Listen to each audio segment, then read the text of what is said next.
Awesome. All right.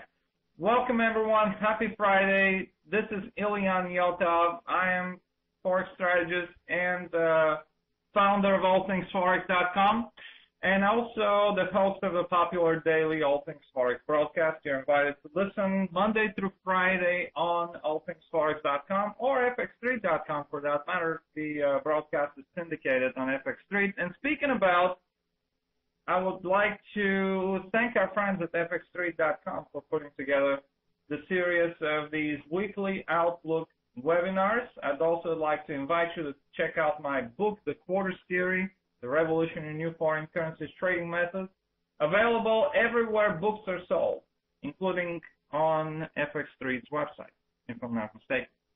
What we're here today, ladies and gentlemen, is to prepare for the new trading week, which, by the way, is going to be a busy one. And not only a busy trading week filled with important economic data, but potentially a pivotal trading week when it comes to the future trend direction and the future fate of the US dollar and the Japanese yen.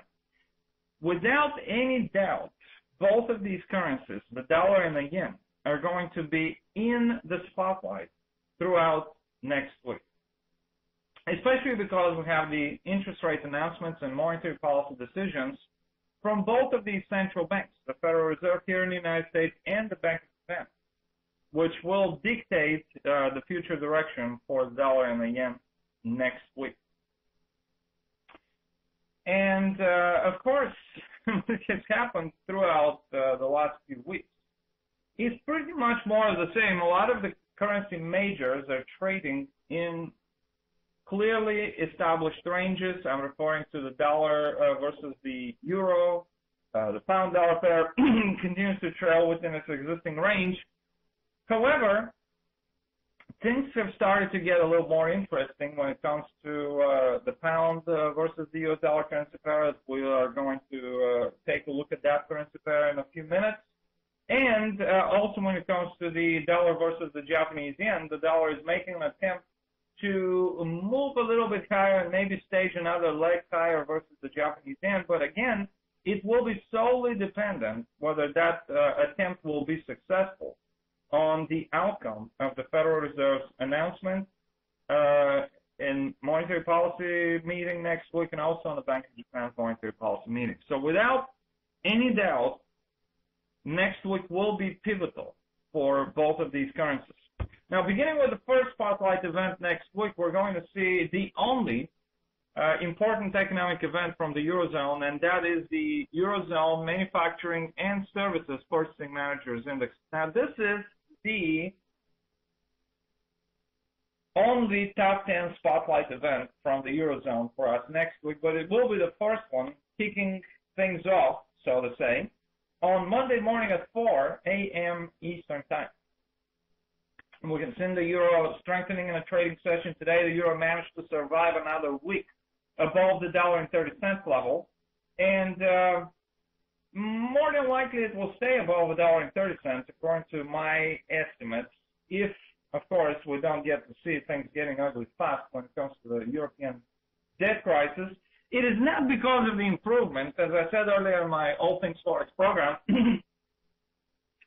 It is not because of that a little bit better reading in the IFO index that we saw from Germany this morning. It is not because of the increase in the war chest of the IMF. It is all about this dollar weakening and the euro strengthening. It's all about QE number 3 expectations, especially because it's happening ahead of the Fed's announcement next Wednesday, and two-day meeting on Tuesday and Wednesday of next week, and especially because of the fact that we're starting to see some signs of weakening in the U.S. economic data. Throughout the month of April, we've seen some alarming signs. Some of them I have discussed on this program, by the way, and on my All Things Forex broadcast on a daily and weekly basis. We started to see weaker than expected non-farm payrolls report. In the last few weeks, we're starting to see some unexpected increases in the jobless claims. Yesterday, another unexpected increase in the jobless claims, followed by 3 negative economic reports from the United States, including weaker than expected existing home sales, including weaker than expected Philly Fed index of conditions in the Philadelphia Federal Reserve District, and lower leading indicators reading from 0.7% previous reading month over month to 0.3%. These are some of the alarming signs and weak spots, as I like to call them, in the U.S. economic data that increase the odds of the Fed doing more quantitative easing. It is not because the Eurozone all of a sudden got better overnight. And it's not unusual. It's not surprising to see the U.S. dollar coming under pressure ahead of the Federal Reserve's announcement next week. Now, because of the recent weakening in the U.S. economic data, in my outlook on a Federal Reserve announcement next week, earlier this week on Monday, I wrote the following, and I will quote. I wrote this: there's a clear division among the Federal Open Market Committee policymakers on when the Fed should start tightening monetary policy. Some policymakers have called for an exit and rate hikes as early as this year, while a couple of committee members felt that policy accommodation should continue until 2016. Now, mind you, this is 2 years more than the Federal Reserve's promised time frame, which is late 2014. Two policymakers of the Fed are calling for 2016, tightening in 2016. So it is more than apparent that there is a clear division as to what the Fed's next step is going to be.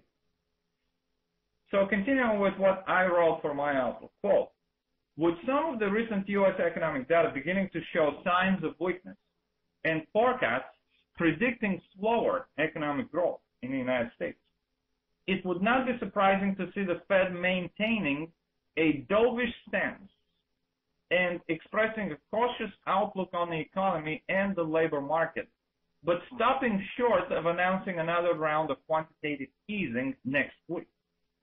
However, QE number 3 will not be completely out of the picture and will remain as a viable option, especially if the occasional soft spots in the U.S. economic data became a persistent trend of deteriorating economic conditions lasting for at least a couple of months. Although additional quantitative easing may not come until the second half of the year, or simply not at all, the future fate of the U.S. dollar will continue to depend on QE3 expectations and the Fed's next move. And so, this is what's behind the weakening of the U.S. dollar in recent several days, and this could be behind the U.S. dollar staying under pressure, at least until after the Fed's interest rate announcement next week. Now, I'm going to switch us over to the daily chart of the euro-dollar pair, where nothing interesting really is taking place in the last couple of months. The euro-dollar pair is obviously range-bound, and it's fluctuating within a range, clearly established range, roughly between $1.30 and $1.35 level. Two identical highs, double top resistance at the $1.3485 area, which is a little bit below the large quarter point, an important level in my quarter theory at the $1.35. And then, of course, we have the $1.30 area serving as an area of support. $1.3002, the recent low from Monday at the $1.2993 right here, and the $1.2973, the low from February the 16th. All of these levels around $1.30 serving as the bottom of the existing range. Earlier I said the euro survived another week above the $1.30. It tested on Monday the $1.30 level, but overshot below it by, 7 pips to reach that low on Monday at the $1.2973. So it didn't break below the bottom of this range decisively. Now, when it comes to the Eurozone Purchasing Managers Indexes, the consensus forecasts for the Monday's reports are expecting a little bit of an improvement compared with previous months. The Services Purchasing Managers Index is expected to show a reading of 49.4, up from 49.2, and the Manufacturing Index is expected to show a reading of 48.2, compared with 47.7. Both of them a little bit higher than they were in the previous month. The problem, however, is that this is yet another month that both of these indexes could stay in contraction territory. And what I mean by that is below 50, which is the dividing line, as many of you perhaps know, between economic expansion and contraction. When it comes to purchasing managers indexes, a reading above 50 indicates expansion. A reading below 50 indicates contraction. So although both of the flash manufacturing services indexes, these are preliminary flash estimates, are expected to show a little bit of an improvement, both of them for the month of April are expected to stay below 50. And as long as that continues to be the case, then obviously that could be a problem if both indexes stay below 50 in contraction territory for another month.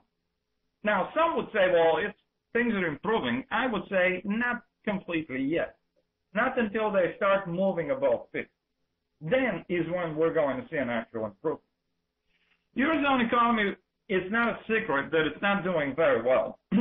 It contracted in the fourth quarter of 2011, and in the weeks ahead, we're going to see the estimates for the GDP growth or the lack of thereof in the first quarter of 2012 in the Eurozone.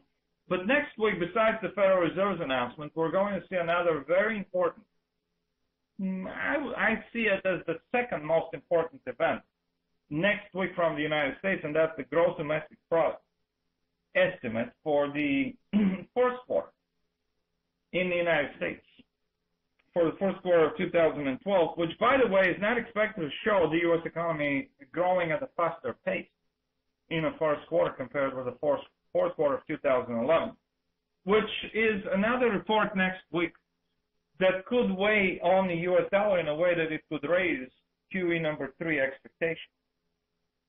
It is because these raised QE number 3 expectations ahead of the Fed's meeting next week that the dollar is not capable of pushing the euro below the bottom of the existing range.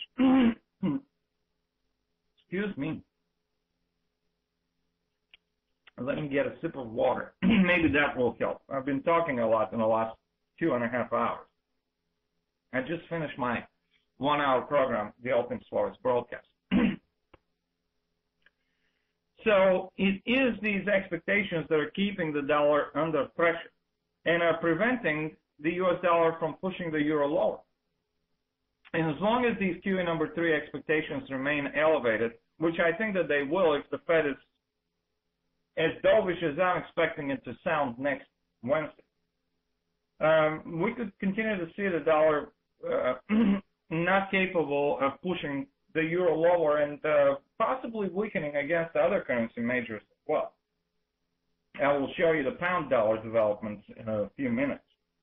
So it's not surprising to see the euro bouncing off of the bottom of the existing range, now pretty much moving towards $1.3250 large quarter point, which is approximately the middle point, the exact middle point of this existing range between $1.30 and $1.35. Intraday high so far for the euro-dollar pair, $1.3222. Now, it would be foolish for anyone to say with exact 100% assurance what the euro will do next, what the euro-dollar pair will do next, especially considering that there's these important events that are coming up, the Fed's announcement on Wednesday. It's pretty much a coin toss, but considering what's been happening in throughout the month of April, which is signs of weakness from the U.S. economic data, which in my opinion will keep the Fed dovish, and the Fed will keep the door open to QE number 3, it's not very difficult to make a prediction as a possible scenario that the U.S. dollar could continue to stay under pressure until at least the Fed announcement is behind us next Wednesday.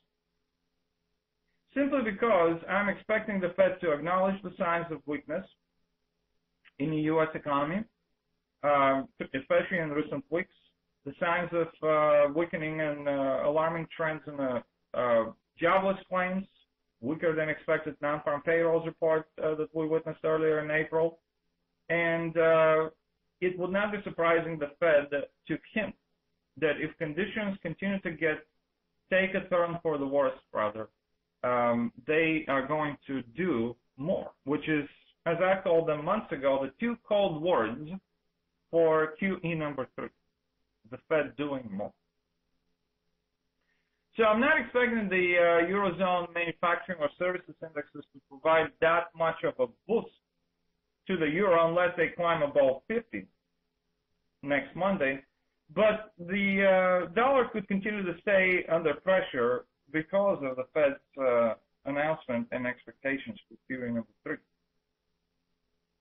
And depending on the outcome of the Fed's meeting on Wednesday, we are either going to see a move that, for the euro that challenges the top of this existing range around $1.35 and the double top resistance of $1.3485, or if the Fed is not as dovish as I'm expecting it to be next Wednesday, and if the Fed does not keep the door open to more quantitative easing, then we could see the dollar strengthening and the euro moving back to the bottom of the range. It is now, as I said earlier, pretty much in the middle of that range.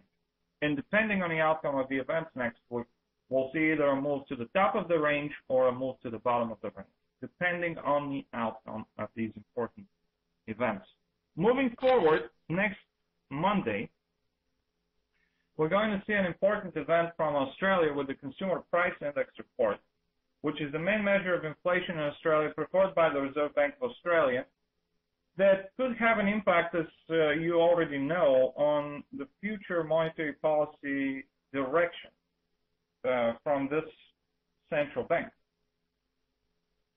Of course, if inflationary pressures rise, then the Reserve Bank of Australia may not afford to cut interest rates any further in 2012. And that's pretty much what the Consumer Price Index report is expected to show, by the way, for the first quarter of 2012. Because in Australia and New Zealand, the inflation gauges are released on a quarterly basis, the Consumer Price Index. Unlike other major economies where the Consumer Price Index is reported every month, in Australia and New Zealand, they're reported once every quarter.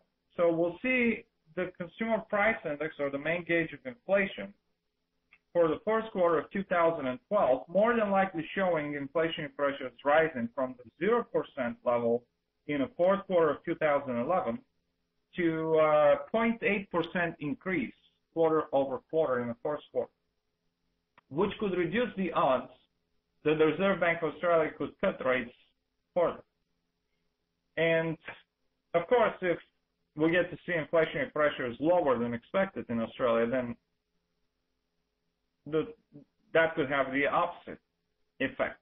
It could raise the odds that the Reserve Bank of Australia policymakers could feel more comfortable as far as hiking interest rates going forward. So that is the implication of this report. Now, the Aussie dollar pair, just as the euro dollar pair, is another major currency pair that we've been talking about in the recent months and weeks that has been range bound. There was a previous range that was established here with resistance around $0.08 area and previous support that was found around $1.06 level. But this range now is a new range, and that I at least see. And we got some resistance being established at the previous support, which was around $1.05, large quarter point, and now around the large quarter point at the $0.0250. You can see those lows that were established recently last week at the $0.0224, which is 26 pips below the large quarter point at the $0.0250. Give or take, this is pretty much the range of a large quarter of 250 pips between two large quarter points, $0.0250 and $1.05, and this is where the Aussie dollar exchange rate has been trailing within these areas for a while now. So it also will be dependent on the next move by the Fed and the Consumer Price Index report on Monday night as to what the Aussie dollar pair could do. It's also, of course, a higher yielding commodity currency, which is dependent on the risk appetite, investor sentiment. So keep these factors in mind, but also acknowledge the fact that this currency pair is fluctuating within this pretty much large quarter range between $0.0250 and $1.05. And it's now pretty much in the middle of it as we speak. Moving on with the important spotlight economic events for next week, we're going to see more economic data, actually the first of the sequence of U.S. economic reports next week. It's going to start with the consumer confidence and the new home sales reports on Tuesday morning at 10 a.m. Eastern Time. And the consumer confidence index in the U.S. is expected to pull back a little bit, not significantly, from 70.2 to a reading of 70.1. Again, it's not a significant decline, but if it's lower than expected, then another soft spot is what we could see from the consumer confidence index to add to the list of weaker economic reports throughout the month of April that we've seen so far from the U.S. Existing home sales were disappointing, as I said yesterday. Earlier in the week, the housing starts were not as strong as expected, so they did not increase as expected. And the new home sales are expected to increase to 322,000 from 313,000 in a previous month. So an increase is expected. However, do not be surprised if we get to see some signs of weakness from the new home sales as well. If the number is less than 322,000, that would not be surprising to me next Tuesday.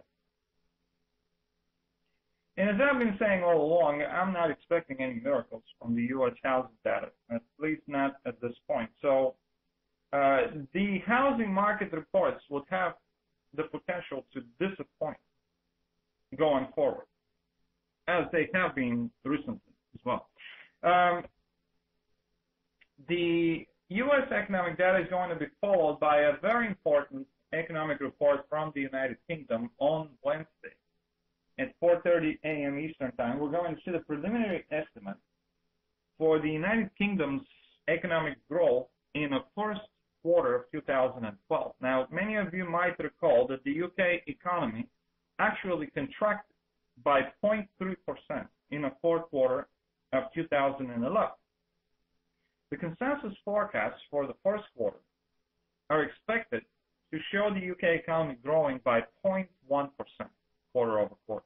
And this is not a very significant amount of growth, obviously. And Adam Posen, who is one of the well-known doves at the Bank of England, he has been calling in February and March for an increase in the size of the quantitative easing program, so-called asset purchases program by the Bank of England. Mr. Posen refrained from calling for additional quantitative easing at the meeting in April. But although he refrained from that, he may change his mind again after the GDP report on Wednesday, as he himself was concerned that the GDP estimate next Wednesday could actually be weaker than expected. In other words, it could be less than 0.1%. Now, what would be less than 0.1%? Obviously, either zero economic growth or minus a reading below zero, which would mean economic contraction for another quarter in the UK, which technically means 2 consecutive quarters of negative economic growth, which is the definition of a double-dip recession.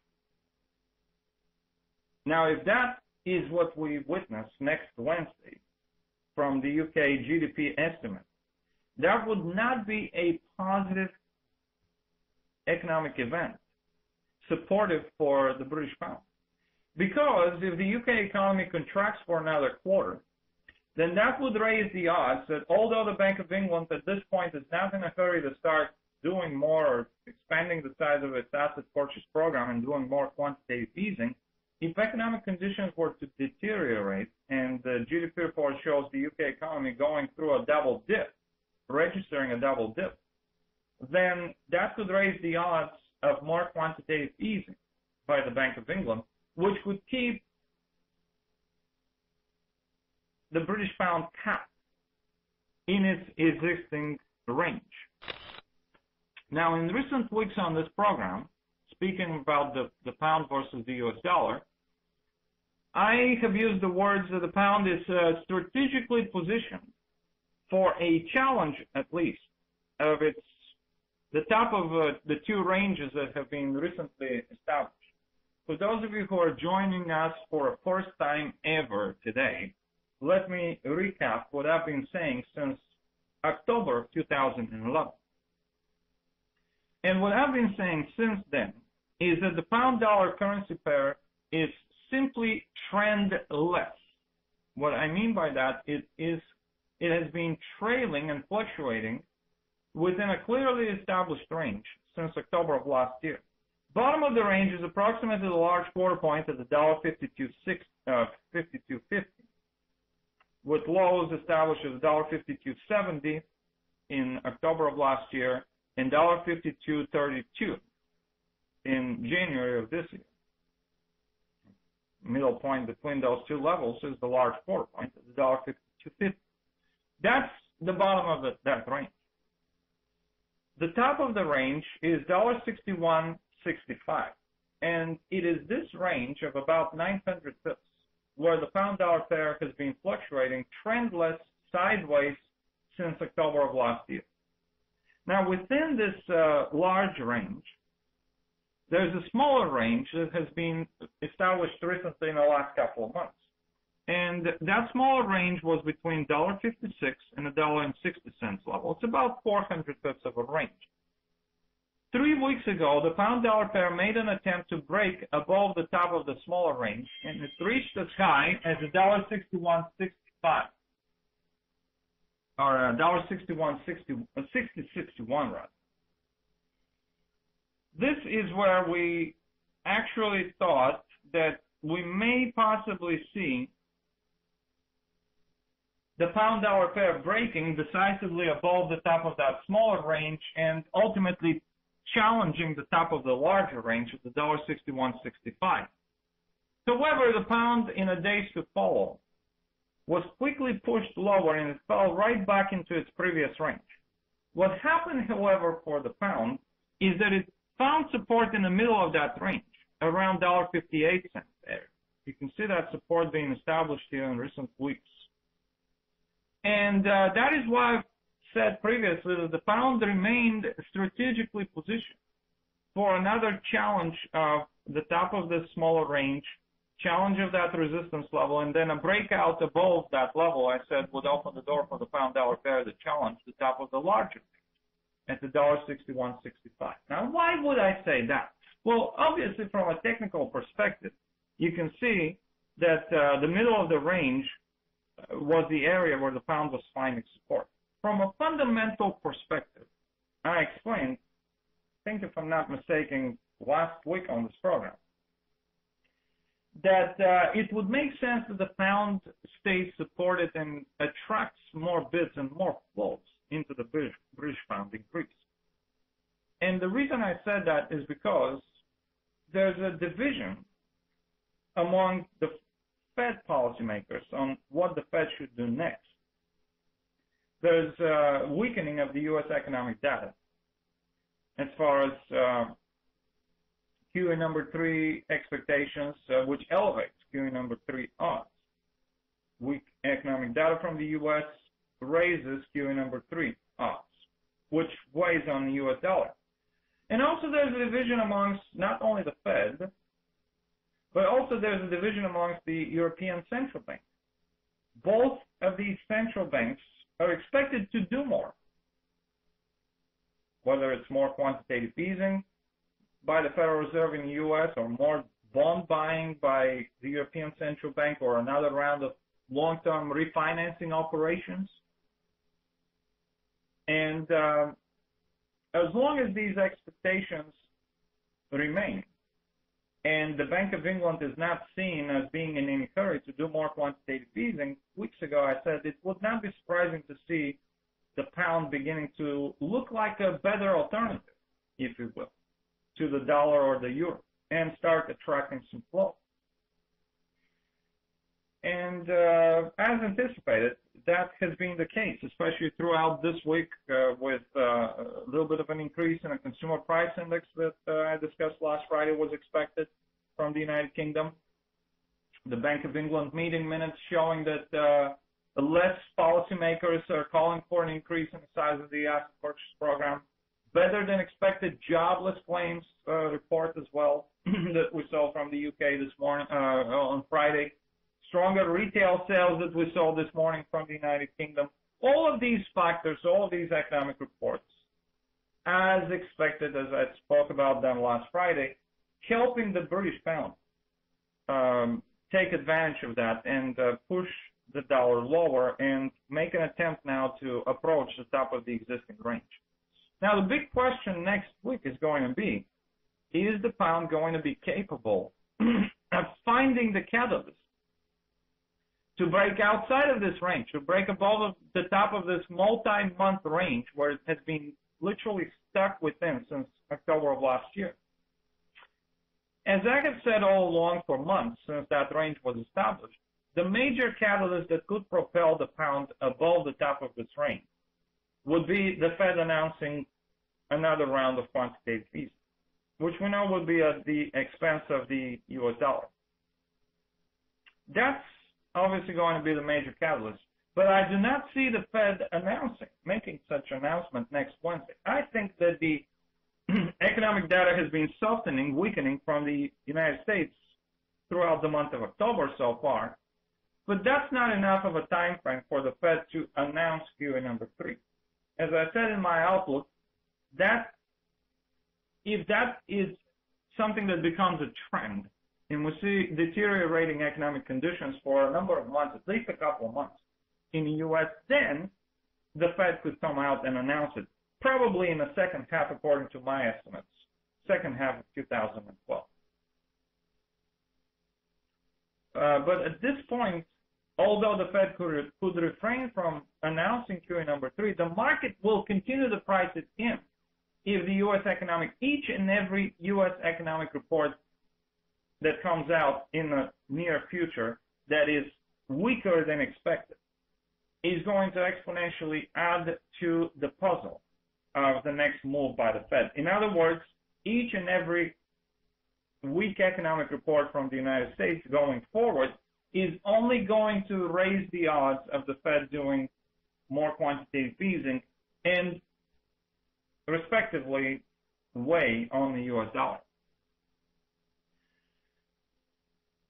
So if the Fed is as dovish next Wednesday as I'm expecting it to be, and keeps the door wide open to QE number 3, that could weigh on the U.S. dollar. But be aware of the potential next Wednesday that the GDP report, if it is disappointing from the United Kingdom, if it does not show the U.S. economy growing even by a smallest 0.1% quarter over quarter, if it shows a contraction instead of growth, then that will cap the British pound's gains. And it could keep the pound within this existing range, below the top at $1.6165. As we speak, the pound is approaching that top of the range already with an intraday high so far at the $1.6141. So we're literally 24 pips below the top of this range. Today's high, by the way, is also a new high for 2012 for the year. And that's a significant development as well. And we're seeing new highs this week from the pound versus the U.S. dollar. But there's a major risk event for the British pound that I see with the GDP report on Wednesday. Of course, it could be a major boost for the British pound if the UK economy is showing growing by even more than the forecast. If it grows by more than 0.1%, that would be supportive for the British pound. It could also help the British pound at least test and overshoot a little bit above $1.6165. But be aware that the report carries a significant amount of risk for the British pound next Wednesday morning. And now moving forward with the important economic events, I already said much about the Fed's interest rate announcement. That is due on 12:30 p.m. Eastern time, but a couple of hours after that, we're going to see the press conference, which follows, which is also very important, possibly even more important than the actual announcement, because it will provide the outlook as to what the Federal Reserve actually thinks about the current conditions in the U.S. economy, future conditions, future direction of monetary policy, and so forth and so on. So the period between 12:30 and 2:30 p.m. Eastern time is going to be a very important period. Might be a lot of volatility in that time frame next week. Following the Fed's interest rate announcement is going to be another central bank's announcement. The Reserve Bank of New Zealand is going to come at 5 p.m. Eastern time on Wednesday with their interest rate decision. And I'm not sure if you paid attention to the New Zealand Consumer Price Index last week, earlier this week, was it Wednesday that the report hit the news wires? The Consumer Price Index was lower than expected. 0.5% quarter-over-quarter increase compared with a forecast of 0.6% quarter-over-quarter increase. And it was, however, higher than minus 0.3% in the fourth quarter of 2011. So inflationary pressures were rising in New Zealand. But in my opinion, not rising enough to cause the Reserve Bank of New Zealand to start hiking interest rates, at least not next Wednesday. So I am expecting the Reserve Bank of New Zealand to keep the status quo. Keep the interest rate at the current 2.5% level, maybe give a cautious outlook on the economy, maybe say that they're watching the global economy, the New Zealand economy, and the next future developments for the European debt crisis. As we know, things are not very rosy in the Eurozone when it comes to debt crisis. Their borrowing costs have been rising recently for Spain, in Italy, and even France, the second largest economy in the Eurozone. And if that continues to be the trend, then that's obviously a problem. Now, there's some positive news as well, that we saw this week. Spanish auctions had a stronger demand than expected. Of course, at a cost, a higher borrowing cost, that investors are demanding higher yields to hold Spanish government debt. IMF has been talking throughout this week about increasing their so-called war chest and so forth and so on. So there may have been some somewhat positive news from the European debt crisis front, but not positive enough to convince me, and I bet millions of other investors, that the worst is behind when it comes to the European debt crisis. And this is why I'm not expecting the Reserve Bank of New Zealand to start hiking rates all of a sudden next week. Following the Reserve Bank of New Zealand announcement, we're going to watch the Jobless Claims report on Thursday morning, because there is an alarming couple of developments here in recent weeks. Many of you who pay attention to Jobless Claims may have noted that instead of declining, Jobless Claims twice in the recent 3 weeks have jumped higher than expected. Last week, according to the report yesterday, another unexpected increase to 386,000. And the consensus forecast for next Thursday's report is for jobless claims to be at 381,000. Now, granted, this is 5,000 less than the previous week. But both of these numbers, 386,000 and 381,000, are above a very important level, and that's 375,000. Now, those of you who listen to this program regularly know that I have been like a broken record throughout last year, speaking about 375,000, which is the number estimated by economists to signal that a break below that number, jobless claims were to fall below 375,000, that would be a good leading indicator of improvement in labor market conditions and future declines in the unemployment rate. And this is what we have witnessed throughout the first quarter of 2012.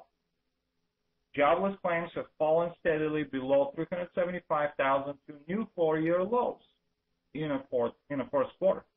Now that we have started the second quarter, however, in recent several weeks, we're starting to see them climbing above 375,000. And I do not find this as a positive development. It's actually one of those alarming trends that are maybe emerging. And again, it hasn't been established as a trend just yet. We only have 3 weeks to talk about, of data to discuss as a point of reference.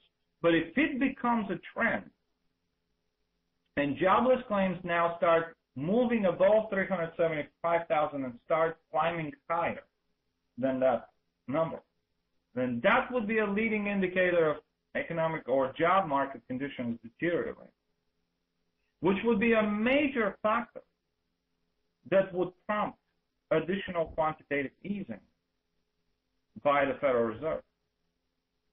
And obviously, as I said earlier, each and every negative U.S. economic report will raise the odds of the Fed doing more and will weigh on the U.S. dollar going forward.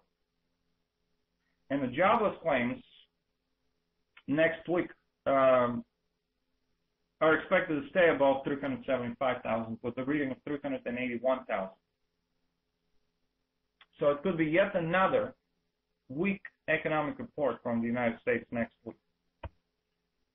Next week, I said, will also be a very important, potentially pivotal week for the future trend direction of the Japanese yen. Literally a few hours before the Bank of Japan's interest rate announcement, we're going to see the Japanese Consumer Price Index, which is the main measure of inflation preferred by the Bank of Japan. Now, many of you know that deflation has been a problem for years in Japan.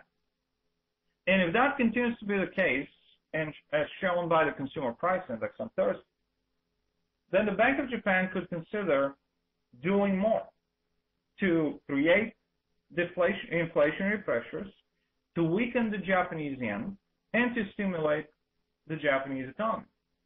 These are the 3 main goals currently of the Bank of Japan's monetary policies. And the 3 objectives can be achieved by more quantitative easing. Now, this is why on this program, on a regular basis, I have been talking that it makes perfect sense that the Bank of Japan could do more as far as doing more quantitative easing as a tool to do the 3 things that the Bank of Japan wants to do: weaken the yen, create inflationary pressures, stimulate economic growth. This is why, before what some wrote was unexpected, surprising decision, some even called it out of character for the Bank of Japan to do more quantitative easing or announce or talk about any kind of inflation targets in February, weeks, if not even months before the Bank of Japan's announcement in February, that was so shocking to some to see the Bank of Japan doing more quantitative easing. I have been calling for it for weeks or even months before that. Why? Because it makes perfect sense. It is a tool that helps them do exactly what they want to do, those 3 things.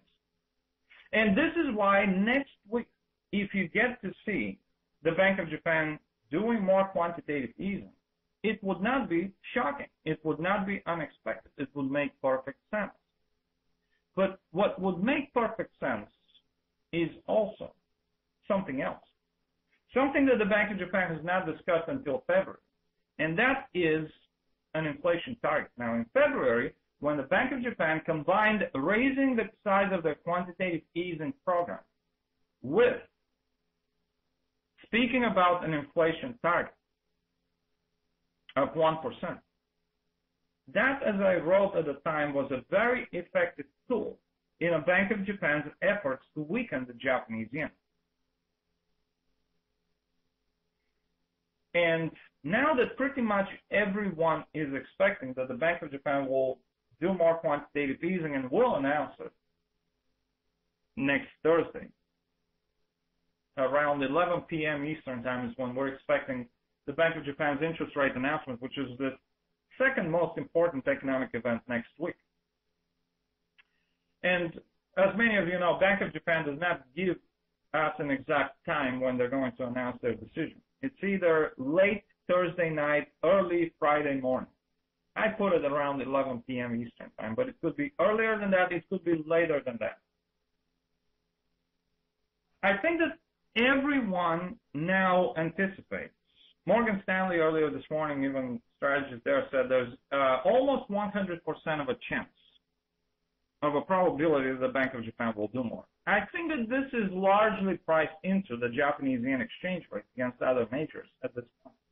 Everyone expects it, expects more quantitative easing. I think it's priced in. And that is why I feel that the Bank of Japan raising the size of their quantitative easing program will not be a surprise. What will be a surprise if they do not do that? But the big question is, can they afford not to do more quantitative easing? If their goal is to weaken the yen, which I think is one of their main goals at this point, I think that they simply cannot afford not to do more quantitative easing at this point. The problem is, however, that it may not be enough as a tool to weaken the yen significantly from this point on. Something else has to be done on top of that, and I feel that something else, I'm giving a message that we have to wrap things up. So give me another couple of minutes, please. Let me finish my thought. I think that the Bank of Japan will not only have to do more quantitative easing and announce it next week, but I feel that they will have to start talking about raising the inflation target from 1% to 2%. Now, why would I say that they should start doing it? Because, once again, it makes sense. 2% is the preferred inflation target for the rest of the major central banks. It's not 1%. It's 2%. Or at least a target band between 1% and 2%. That most central banks aim for. So it wouldn't be shocking, although you might read in the press that this was unexpected, that the Bank of Japan starts talking about raising the inflation target. It wouldn't be shocking to see them talking about 1% to 2% maybe inflation target next week. And if they do that, I think that would be a more effective tool to weaken the Japanese yen. The dollar-yen pair has taken off in the last few days on expectations that the Bank of Japan will do more, but I think that's largely priced in, and it's bumping against the resistance areas. You have a double top resistance at 81.86 and also a double bottom support at 81.95 yen, which is an area just ahead of the 82 yen level that is an important area of resistance. And I feel that the dollar is going to need a catalyst to break higher above 82 yen and stage another leg higher, like similar to the one we saw here in a month and a half between February and mid-March. And another leg higher, another wave of weakness for the Japanese yen can only be given to us if the Bank of Japan surprises with something extra, not just a few more trillion yen worth of additional quantitative easing. They have to do something more. And that something more could easily be, speaking about 2% inflation target potential. I think that could be a more effective tool because expectations for more quantitative easing are largely priced in at this point. Everyone's pretty much expecting it. Watch that area of resistance that the dollar is bumping against ahead of the 82 yen level, and make sure to tune in to the program next Friday as we continue to prepare for the new trading week ahead of us.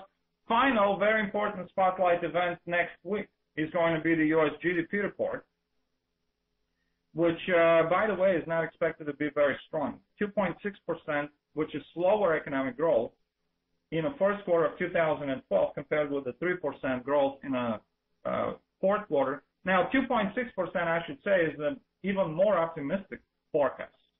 Some of them are expecting 2.3%, and some of them, like Moody's, something I've been talking about for the last couple of months, is estimating 1.8%. Now, although I'm not expecting it to be this low at 1.8%, I wouldn't be surprised if the number is lower than 2.6%, which is the consensus forecast. And that would be yet another weak economic report from the U.S. if the economy grows at a slower pace than expected in the first quarter of 2012. That could only raise QE number 3 odds. I'm running out of time. And before we wrap things up, I'd like to invite you to log in and listen to my All Things Forex live daily broadcast Monday through Friday on my website, allthingsforex.com. You can also follow me on Twitter for the latest updates at All Things Forex. At All Things Forex is the account. Thank you very much for listening. Thank you for joining me today. Have a great day and a great weekend, and I will see you again next Friday at 10 a.m. Eastern Time.